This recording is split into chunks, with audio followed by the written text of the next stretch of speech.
사랑하는 영락교회 지체들에게 주 안에서 평화 인사를 전합니다. 오늘은 2022년 5월 19일 목요일입니다. 오늘의 묵상 본문은 여호수아 15장 1절로 63절까지의 말씀입니다. 오늘 본문 말씀 15장 1절부터의 말씀은 이렇게 시작합니다. 또 유다 자손의 지파가 그들의 가족대로 제비 뽑은 땅의 남쪽으로는 에돔 경계에 이르고 또 남쪽 끝은 신광야까지라. 각 지파가 받은 땅의 이런 세세한 지명들을 이제 소개하는 그런 본문의 말씀이죠. 땅에 대한 또 분배에 대한 말씀이 여러 번 반복돼서 나오고 있는데 오늘은 유다 지파가 받은 그 유다 자손의 땅입니다. 유다 자손의 땅은 지도상으로 보기에는 요셉 지파, 므낫세 에브라임의 땅에 비하면 적지만 므낫세의 땅보다도 좀 적죠. 지파의 땅보다도. 그런데 아주 비옥한 그런 목초지와 그런 포도원을 할 수 있는 이제 그런 중요한 팔레스타인 지역의 땅을 갖게 됐죠. 요단강과 사회를 경계로 해서 서쪽, 남서쪽에 있는 땅, 에돔과 경계를 짓는 그 영역을 다 갖게 됩니다. 이것은 우연이 아니라 하나님의 섭리죠. 이 땅이 주님의 뜻 가운데 주어진 것입니다. 또 이 말씀은 창세기 49장에 나오는 11절, 12절에 나오는 야곱의 축복이 성취된 것이죠. 그래서 주님이 주님의 뜻 가운데 선포되었던 야곱의 기도, 이것을 수백 년이 지나서 주님의 뜻 가운데 성취시켜 주시는 거죠. 주님이 이런 분입니다. 주님의 약속, 주님이 하신 말씀은 한마디도 한 글자도 땅에 떨어지지 않죠. 주님의 뜻 가운데, 주님의 섭리 가운데 반드시 성취된다라는 것을 말씀하고 계세요.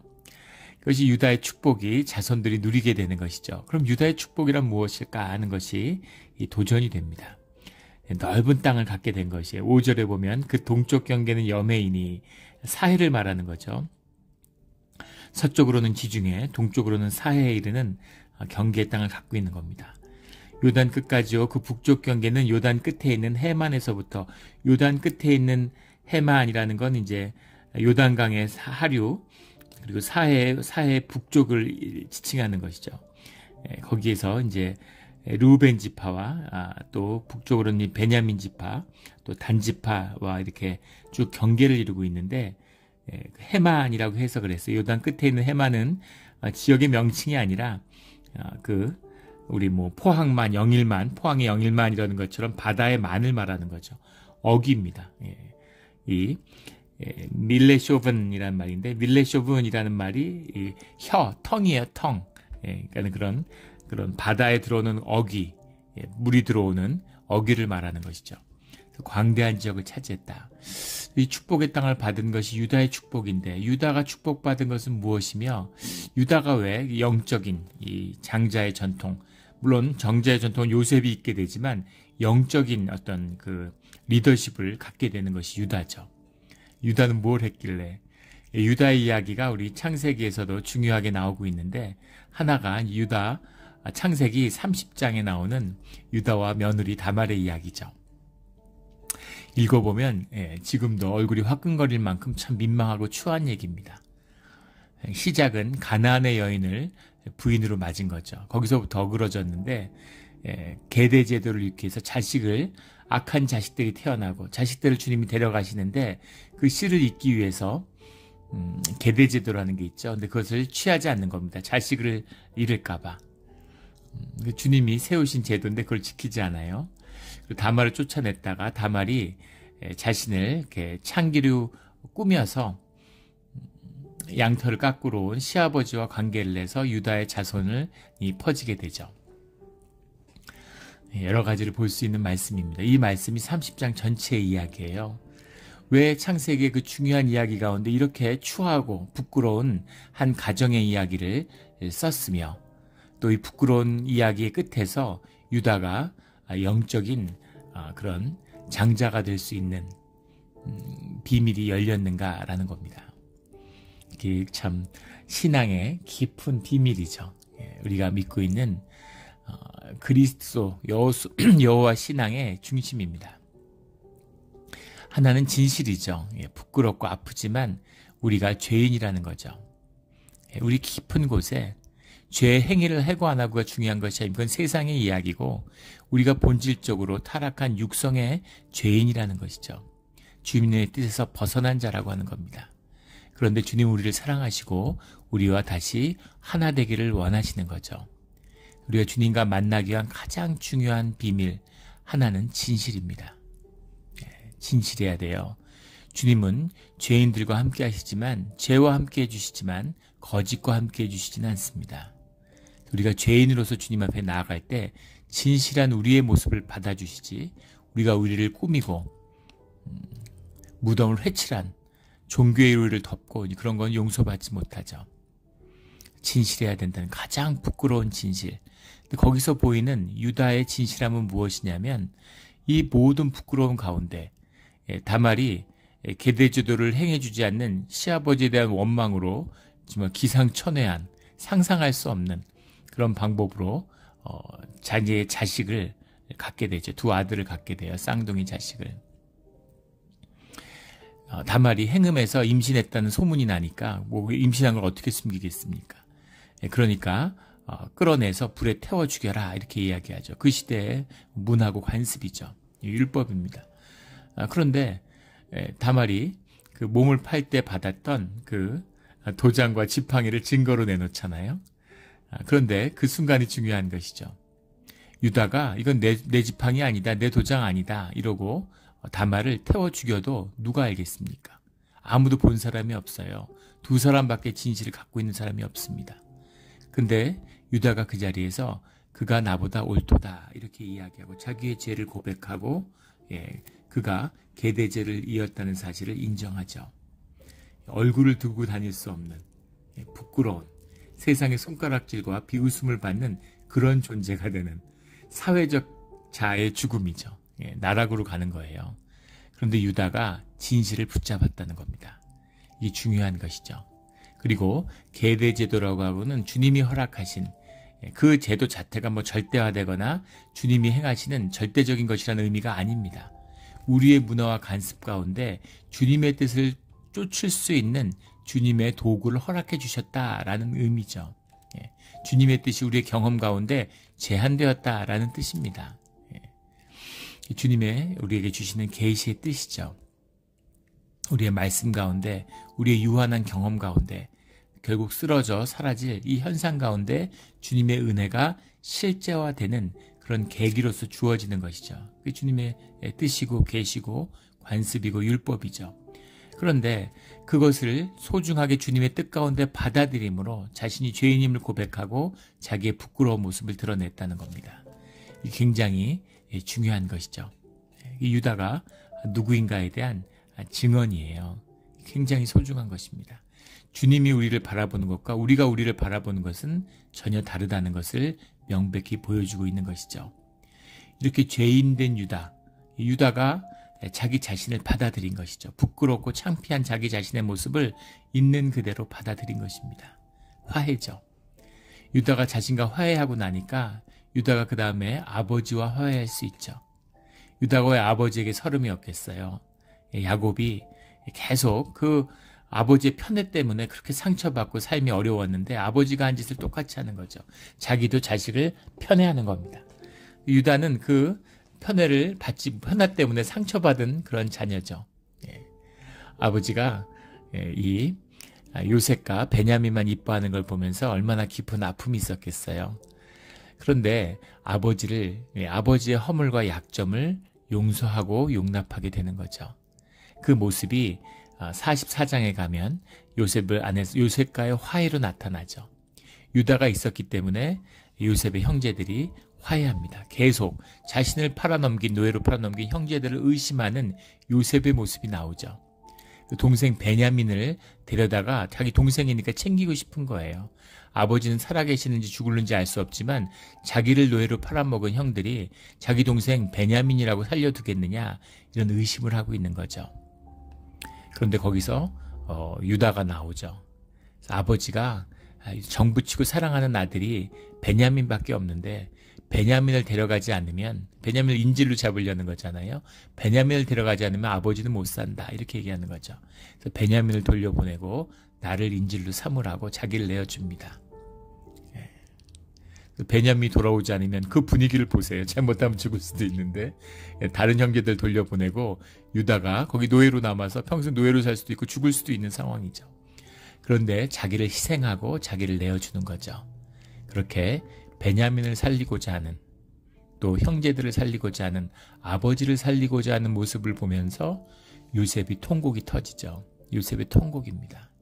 자신이 요셉이라는 걸 고백하고 형제들과 화해하죠. 그리고 그 모든 것에 대해서 두려워하지 말라고 이야기합니다. 나를 당신들부터 앞서서 애굽에 보낸 하나님이 하신 일이다.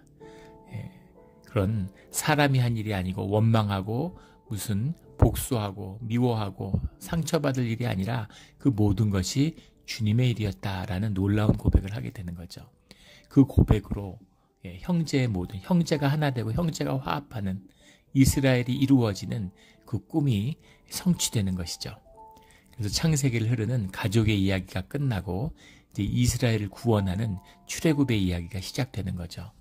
그 놀라운 역할, 그 놀라운 일을 성취한 것이 바로 유다라는 점입니다. 유다는 예수님의 십자가의 원형적인, 예수님이 유다 지파에서 나온 건 괜히 나온 것이 아니라 그냥 우연이 아니라 유다가 보여주는 바로 이런 자신을 내어주는 십자가의 원형적인 사랑, 그것의 모형, 표상이 유다다라는 것을 성경은 분명히 말씀하고 있기 때문인 것이죠. 며느리하고 자식 낳는 추하고 부끄러운 이야기, 그리고 뭐 가족끼리 화해하는데 동생 때문에 자기를 내어준 이야기, 어찌 보면 세상적으로 크게 보면 작은 가족의 이야기, 형제의 이야기 같지만 그것이 보편적인 우리 인간성의 이야기고 우리의 구원의 이야기의 가장 소중한 바탕과 시작이 된다, 씨앗이 된다라는 것을 말씀하고 있는 것이죠. 그래서 유다가 영적인 주님의 구속사의 영적인 장자가 되는 것입니다. 그 축복의 길이 이제 그 자손들이, 유다 지파가 이것을 누리고, 유다 지파 가운데 다윗이 나오고 그 후손 가운데 예수님이 나오게 되는 그 이야기의 시작인 것이죠. 우리가 신앙의 생활을 가면서 우리 삶 가운데 작은 이야기들이 있어요. 우리 지난 주일날 오후에 참 은혜 가운데 오신 분들도 또 저희들도 깊은 은혜를 받았습니다. 임진 예배를 드렸어요. 임진 예배 가운데 우리 또 안수 집사님, 권사님 나와서 이렇게 짧은 간증을 나눴습니다. 미국에 이민을 오게 된 이야기, 이민 와서 고생한 이야기, 또 우리 권사님이 처음 와서 닭공장에서 경험했던 그런 이야기들, 한없이 어떻게 보면 세상적인 눈으로 보면 부끄럽고 창피한 이야기일 수도 있겠죠. 감추고 싶은 이야기, 아무도 모르고 나만 알고 싶은 이야기일 수 있을 겁니다. 근데 그 진실을 주님 앞에서 믿음의 형제들과 나누는 것이죠. 그걸 나누는데 저는 이제 단 위에 있으니까 우리 회중들 가운데 눈물 흘리는 분이 여러 분 계시더라고요. 아픈 것이죠. 아픈 것입니다. 한 가족이기 때문에, 한 공동체이기 때문에, 또 우리가 다 그런 믿음의 여정을 걸어왔기 때문에 아픈 거예요. 아픈 겁니다. 그 아픔을 마음에 품고 같이 아파하고 그 아픔 때문에 내 삶을 그 아픈 자리에 내어줄 수 있는, 나의 심령을 내어줄 수 있는 것, 이것이 십자가의 마음이죠. 주님과 마음을 합하는 것입니다. 이것이 주님과 함께하는 길이고 주님의 복을 누리는 비밀이에요. 이 비밀의 이야기가 유다 자손이 받은 땅의 이야기입니다. 세상의 눈으로 보면 세상의 넓은 땅에, 세상의 눈으로 보면 작고 작은 팔레스타인 지역에, 이 지역의 일부를, 이 지역의 이스라엘의 지파들이 몇천 년 전에 나누는 땅 나누는 이야기, 땅 따먹는 이야기가 무슨 의미가 있겠어요? 그것이 유다의 땅이든 무슨 므낫세의 땅이든 무슨 의미가 있겠습니까? 그러나 이것을 주님의 말씀으로 우리에게 주시는 깊은 뜻 가운데는 왜 유다가 주님에게 땅을 받고 복을 누리는지, 그 자손들이 왜 이 유다가 받은 축복의 기도 때문에, 그 짧은 기도 때문에 계속해서 복된 삶이 열려가는지, 그것을 우리에게 말씀하고 보여주시는 것이죠. 우리의 삶은 이러나 저러나 거기서 거기고 보잘것없는 것입니다. 그러나 주님이 함께 하시고 우리의 진실과 우리의 신앙과 기도와 우리의 아픔이 주님과 함께 할 때 그것이 복된 새로운 삶, 주님의 새로운 시간이 열리는 귀하디 귀한 삶의 축복이 되시는 그런 것이죠. 그 축복의 문을 열고 놓치지 않는 우리 모두가 되기를 주의 이름으로 축원합니다. 그 받은 수많은 성읍들의 이름들이 쭉 나오는데 8절에 흰놈의 아들의 골짜기 올라가서 여부스 곧 이스라엘 남쪽 어깨에 이르며 또 흰놈의 골짜기 앞 서쪽에 있는 산 꼭대기로 올라가나니 이곳은 르바임 골짜기 북쪽 끝이며 그 경계 북쪽에 베냐민 지파와 맞대고 있는 그 지역 예루살렘이죠. 예루살렘의 중요성을 더 말해 못하겠습니까? 근데 그곳에 바로 흰놈의 골짜기가 있다는 겁니다. 이때는 흰놈의 골짜기가 아니죠.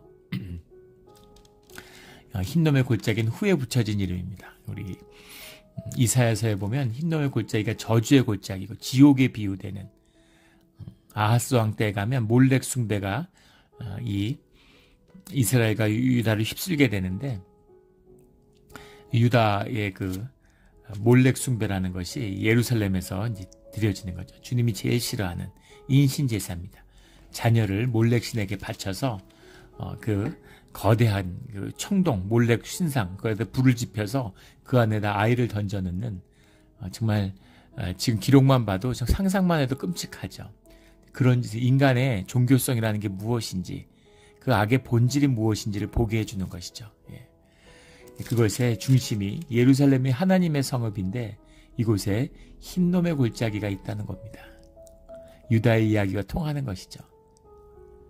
가장 추하고 악한 자리에 하나님을 향한, 하나님과 만나는 진실의 자리가 있어요. 그래서 이 악을 만나는 것입니다. 우리가 죄인인 것을 고백하는 자리죠. 이 십자가의 자리예요. 교회 다니고 기독교 신앙을 점점 더 싫어하죠. 그리고 교회 심지어 다녀도 종교로 빠져버리고 맙니다. 왜 그럴까요? 십자가를 만나고 싶지 않은 거죠. 십자가만 빼면 세계 종교를 통종교로 만들 수 있을 거예요. 그런 소리 하는 분들 많이 만나죠. 종교의 가르침은 다 통한다고, 거기서 거기다, 하나다, 이렇게 얘기하죠. 그렇습니다. 다 거기서 거기에요. 다 비슷한 얘기들 합니다. 그러나 본질적으로 다른 것이 한 가지 있어요. 그것이 십자가죠. 기독교의 중심, 신앙의 중심에는 십자가가 있어요. 그 십자가를 만나는 자리가 우리의 죄된 자리죠. 십자가로 나가면 부끄럽고 수치스러운 것입니다. 그러나 십자가에 가서 그 부끄럽고 추악한 내 모습을 만나야, 그 십자가에 그것을 못 받고 주님의 용서를 받아야 나와 내 자신의 그 어둡고 그 더러운 내 자신과 화해를 이뤄야, 그래야 주님의 일이 우리 가운데 시작되는 것이죠. 주님이 우리와 함께 하실 수 있는 겁니다. 예루살렘 앞에 흰놈의 골짜기가 있는 거죠. 이 흰놈의 골짜기에 주님의 십자가가 꼽히는 겁니다. 그래서 예수 그리스도의 구원이 우리에게서 시작되는 것이죠. 이 깊은 비밀을 63절에 예루살렘 주민 여부스 족속을 유다 자손이 쫓아내지 못하였으므로 라는 말이 나와요. 우리 사사기 1장에 보면 이것이 베냐민 지파의 잘못같이 나오고, 또 여기 우리 본문 여호수아서에 보면 이 유다 족속의 문제인 것으로 나오죠. 근데 접경지역이니까 둘 다 책임을 미룰 수 있겠지만, 중요한 것은 예루살렘이 여부스의 땅이고 여부스의 족속을 진멸하는 주님의 말씀이 있었는데, 그런데 이 62절까지 이 땅을 가졌고 이걸 가졌고 수백 개의 그런 지명들이 나오는데, 그 가운데 가장 본질적인 여부스의 족속을 쫓아내지 못했다라는 말씀이 나오고 있는 거죠. 이것이 문제인 겁니다. 땅 차지하는 거 다 좋아하죠. 근데 이것이 유다의 땅이 될 수 있느냐, 이 땅이 주님이 주신 기업이 될 수 있느냐, 이 땅을 누릴 수 있느냐라는 것은 주님의 말씀이 성취되었는가, 주님의 말씀을 우리가 믿고 그 안에 소망을 두고 그 말씀을 따라가고 있는가라는 그것에 달려있는 것이죠. 그것이 중심이라는 것을 분명히 말씀하고 있는 겁니다. 이 여부스 족속을 예루살렘에서 쫓아내라고 하는 이 말씀을 성취한 것은 다윗이죠. 왜 다윗이 복을 받고 주님이 다윗을 그렇게 사랑하고 이뻐하시는지를 보는 것 같지 않습니까?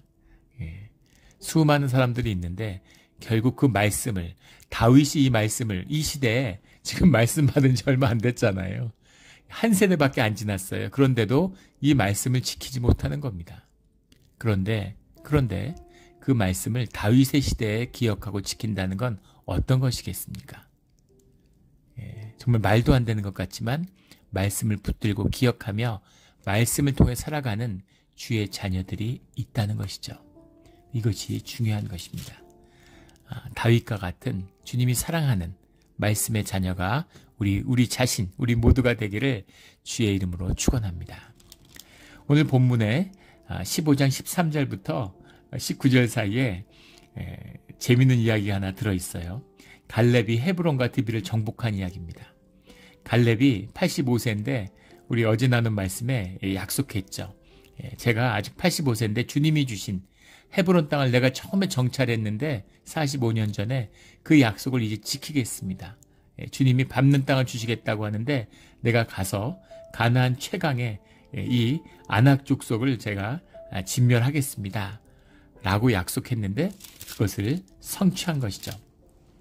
성취한 얘기가 나오죠. 44절에 가면 아낙의 소생 그 세 아들 세세와 아히만과 달메를 쫓아내었고 그 지역을 차지하고 있는 군주들이었겠죠. 그리고 15절에 거기에 올라가서 드벨 주민을 쳤는데 드빌의 본 이름은 기럇세벨이라 이렇게 나오는 겁니다. 기럇세벨이라는 이름은 책의 도시, 기억의 도시 이런 말이에요. 이름이 그냥 지어지는 법이 없죠. 왜 책의 도시였을까? 이것이 뭔가 문서를 기록하는 문소고 같은 것이 있던 곳이거나 아니면 그리스의 아테네처럼 교육의 중심, 학교가 있던 곳이거나 그런 곳이죠. 어디나 그렇지만 지금도 그렇죠. 지금 21세기에도 집값이 제일 높은 곳이 어디예요? 우리 미국에서 집값이 제일 비싼 것이 베이 지역이라고 그러죠. 베이 지역에서 제일 집값이 비싼 것이 학군의 순서하고 똑같습니다. 학군, 학교가 좋은 곳이 땅값이 비싸고 사람들이 모여 살고 싶어한 곳이고 지금도 그런데 이건 역사 고금을 통해서 항상 그렇죠. 이 헬라 문화의 중심지가 아테네인 것처럼 기럇세벨이 굉장히 중요한 도시였다라는 사실을 짐작해 볼 수 있겠죠. 그런데 그 기럇세벨을 쳐야 되는데 기럇세벨을 뺏는 게 중요한 일이었던 것 같아요. 그리고 쉽지 않은 일이었다는 사실을 보여주고 있는 것이죠. 헤브론보다 못지않게 헤브론 지역에 있는 도시였겠지만 가장 힘든 것이었을 것이라는 겁니다. 그래서 16절에 갈렙이 말하기를 기럇세벨을 쳐서 그것을 점령하는 자에게는 내가 내 딸 악사를 아내로 주리라 이렇게 얘기하는 겁니다. 그럼 고대 풍습이죠. 중세를 막론하고 역사 속에서 전쟁에 나가서 큰 공을 세우면 내 사위로 삼겠다 이런. 지금도 큰 기업을 하는데 딸만 가진 아버지가 회장인데 회사를 아주 혁혁하게 공을 세우고 기업 경영을 잘할 수 있는 사람에게 딸을 사위로 맞은 그런 일들을 이제 요즘 시대에도 볼 수 있겠죠. 그런 것처럼 내 사위로 삼겠다라고 하는데 그 사위된 자가 갈렙의 아우 그나스의 아들인 운니엘이다. 조카죠. 운니엘은 후에 이제 사사기 최초의 사사가 되는 인물이고 이제 그 메소포타미아에 의한 구산 라사다임 초기에 그 이스라엘 핍박하던 구사 라사다임을 격퇴시키는 그런 이 이스라엘의 영웅이 되죠. 그가 이 갈렙의 사위였다. 갈렙의 유업을 받은 자였다라는 사실을 말씀하고 있는 겁니다. 운니엘이 이렇게 역사에 또 이렇게 슬쩍 등장하는 거죠. 믿음의 역사가 계속 이어지고 있는 겁니다. 그래서 운니엘이 여러 가지 주석들이 있어요. 이걸 여기다 왜 넣었을까? 이 이야기가. 이 수많은 땅을 점령한 수백 개의 얘기가 나오는데 기럇세벨을 차지하는 얘기가 굳이 이렇게 다시 구체적으로 쓰여진 이유가 무엇일까라는 거죠. 그래서 악사, 여인을 사랑하는 마음 때문에 운니엘이 용맹을 떨친 것이다. 사랑의 이야기다. 이렇게 이야기도 합니다. 여러 가지 주석들이 있어요. 뭘까요? 18절에 가면 악사가 출가할 때 결혼을 해갖고 이제 딸을 주기로 한 거죠. 그에게 청하여 자기 아버지에게 밭을 구하자 하고 나귀에서 내림에. 그러니까는 결혼 전에 이제 그 처갓집에 있으면서 자기 친정집에 있으면서 남편이 와서 데려가는 형태를 취하는 것이 고대의 이 팔레스타인 결혼 양식이죠. 그래서 아버지에게 결혼을 준비하기 위해서 왔는데 나귀에서 내린다라는 것이 예의와 겸손의 표현이기도 하고 무엇을 강구할 때 하는 그런 형식이었다고 해요. 그래서 나귀에서 내리자 갈렙이 묻는 거죠. 내가 무엇을 원하느냐. 딸이 찾아와서 그 안에서 내려서 아빠 앞에 이렇게 엎드려지는 걸 보고서 아 얘가 뭘 구하러 왔구나 하는 거를 보고 바로 아는 거죠. 그래서 무엇을 원하느냐 이렇게 물어보니까 19절에 이르되 내게 복을 주소서 이렇게 얘기하는 겁니다. 베라카 이런 말이죠. 복이라는 게 베라카흐라고 하는 말이 이제 바락이라고 하는 말에서 유래된 것이고 우리 성경에서 계속 나오는 블레싱이죠. 축복입니다. 저에게 복을 주십시오 하고 하면서 아버지께서 나에게 네겝 땅으로 보내시오니 샘물도 내게 주소서 하매 갈렙이 윗샘과 아랫샘을 그에게 주었더라 이렇게 말씀하고 있습니다. 이 이야기에 대한 여러 가지 이제 많은 주석과 역사적인 논란들이 있어요. 아버지에게 이 우물을 달라고 하는 샘물을 달라고 하는 이 욕을 어떻게 봐야 되느냐라는 겁니다. 하나는 긍정적인 의미로 해석하는 주석이 있어요. 담대하게 구할 것을 원하는 것을 구하는 이제 그런 마음 이것이 담대한 신앙의 표상이다 이렇게 좋게 해석하는 것입니다. 그런 해석도 많고 부정적인 해석도 있습니다. 탐욕이다, 욕심이다. 주님이 다 채워주시고 필요하고 충분한 것을 받았는데 그 욕심 때문에 더 많은 것을 요구하는 그런 탐욕이다. 이런 식의 부정적인 해석도 있습니다. 부정적인 해석의 대표적인 것이 우리 장로교의 시작인 칼빈의 해석이 그런 것이죠. 긍정적이냐 부정적이냐. 저는 긍정적으로 봅니다. 구하는 것을 담대하게 구할 수 있는 거기다가 왜 샘물이었겠느냐라는 거예요. 땅이 내 땅이 되느냐 안 되느냐는 땅의 소속에 달린 게 아니라 샘물에 달린 것이죠. 샘이 있어야지 땅에 의미가 있는 거잖아요. 근데 샘을 내 소유로 갖게 된다는 건 그 땅을 내가 갖게 된다는 가장 확실한 표징이겠죠. 그래서 샘을 구한다라는 건 악사도 보통 사람이 아니라는 것을 보여주는 거죠. 또 하나 중요한 것은 그런 식의 언급들은 별로 없지만은 하나 봐야 될 중요한 사건, 이 사건을 왜 여기 넣었을까 하는 게 큰 도전인데 이 사건이 여기에 들어있는 중요한 뜻은 갈렙이 땅을 주었다는 겁니다. 지금까지 보세요. 이후에도 보세요. 뒤에 가면 좀 달라지지만 누가 땅을 누구에게 줍니까? 땅의 소유의식. 이제 헤브론은 진짜 갈렙의 땅이 된 것이죠. 그래서 갈렙이 자기 딸에게 땅을 줄 수 있는 거예요. 샘물을 줄 수 있는 겁니다. 그 권리의식을 갖고 있어요. 그 의식을 갖는다는 게 진짜 힘든 일이었을 겁니다. 내가 아들 셋이 있는데 야 내가 화성 너한테 줄게. 세상에 우리 은하는 작은 은하죠. 세계 우주에 우리 은하보다 더 큰 이 은하만 수천억 개의 은하가 있다는 거잖아요. 진짜 하나님은 어떤 분이실까 정말 상상이 안 되죠. 어떻게 이런 그걸 만들 수 있을까? 하나님은 얼마나 크신 분인가? 이런 생각들 우주를 보면 입이 딱 벌어져서 말이 안 나오죠. 안드로메다 은하를 내가 너한테 줄게. 무슨 권리로? 누가 안드로메다를 내 거라고 생각하느냐? 도대체 내 소유라는 게 뭐냐? 이거죠. 근데 분명한 것은 갈렙은 헤브론의 땅을 가졌어요. 그 땅을 자식에게 주는 사건이 일어날 수 있는 겁니다. 저는 이것이 오늘 이 말씀의 가장 중요한 뜻이라고 봅니다. 딸이 탐욕이 있어서 그랬는지 아니면 지혜가 있어서 그랬는지 그건 모르죠. 분명한 것은 딸이 구하는 것을 이제 아버지가 자기 것으로 줄 수 있는 유업이 되었다. 헤브론 땅을 유업이 되었다라는 겁니다. 주님이 우리에게 주세요. 우리가 차지할 수 있어야죠. 내가 차지하면 내 건가요? 내가 차지한다고 내 것이 되지 않습니다. 내 것이면 내가 누릴 수 있어야죠. 내 것이면 내가 가져갈 수 있어야죠. 진짜 내 것이면 내 자자손손이 누릴 수 있어야죠. 우리나라 해방될 때 우리나라에서 가장 땅을 많이 가진 사람은 이완용 가족이었다고 그러죠. 이완용 패밀리.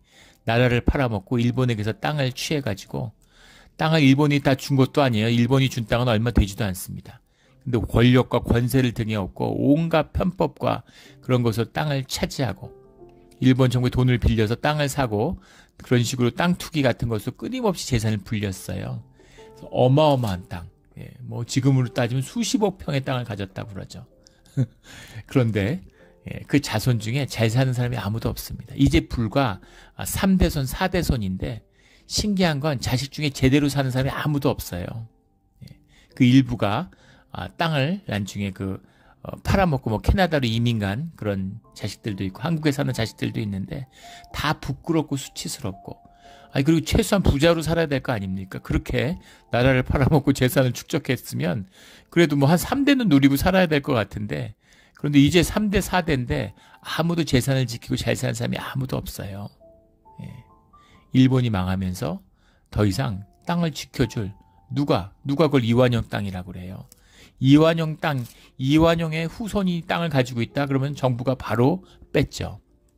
그러니까 캐나다로 도망가 살았는데 그럼 캐나다가 돈 가지고 갔으면 캐나다 좀 잘 살아야 될 거 아니에요. 근데 다 비루하게 살고 있다고 하는 것이죠. 땅을 차지했을지 몰라도 자기 것이 되지 못한 겁니다. 주님의 기업이라는 것의 의미가 무엇인가? 주님이 주시는 것을, 주님이 주신 걸 먹고 마시며 주님의 것을 내가 갖는다는 의미가 무엇인가? 라는 그 깊은 의미를 말씀하고 있는 거죠. 우리가 땅을 유리하고 피하고 유리하며 두려워서 성을 쌓아요. 나를 지켜줄 수 있는 것은 주님밖에 없다라는 겁니다. 또 주님이 우리에게 땅을 주시는 거죠. 기업을 주시는 겁니다. 주님께 기업을 받아서 주님 안에서 누리며 살아가는 그런 복된 주의 자녀의 삶이 우리 가운데 펼쳐지기를 예수 그리스도 이름으로 축원합니다. 아멘. 함께 기도드리겠습니다. 하나님 아버지, 오늘 유다 지파가 땅을 갖는 이야기를 나누었습니다. 이 놀랍고 이 놀라운 약속이 수백 년 만에 성취되는 이 모든 비밀이, 이 복된 비밀이 유다의 부끄럽고 수치스럽지만 진실하고 자원하는 심령에서 시작되었다는 것을, 자기의 삶을 사랑으로 내어주는 그 십자가가 주님과 함께하는 비밀이라는 것을 다시 한번 깊이 깨닫게 하여 주시니 감사합니다. 우리가 다 보잘것없는 삶을 살고 있습니다. 그러나 우리 삶 가운데 늘 진실하게 용서받은 죄인의 모습으로 주님의 십자가의 길을 걷는 그런 우리의 자원하는 진실한 신앙의 길이 되기를 소망합니다. 오늘 하루도 그렇게 소중하고 진실하고 주님 앞에서 남는 그런 하루가 되게 하여 주시옵소서. 감사드리며 예수 그리스도 이름으로 기도드렸습니다. 아멘.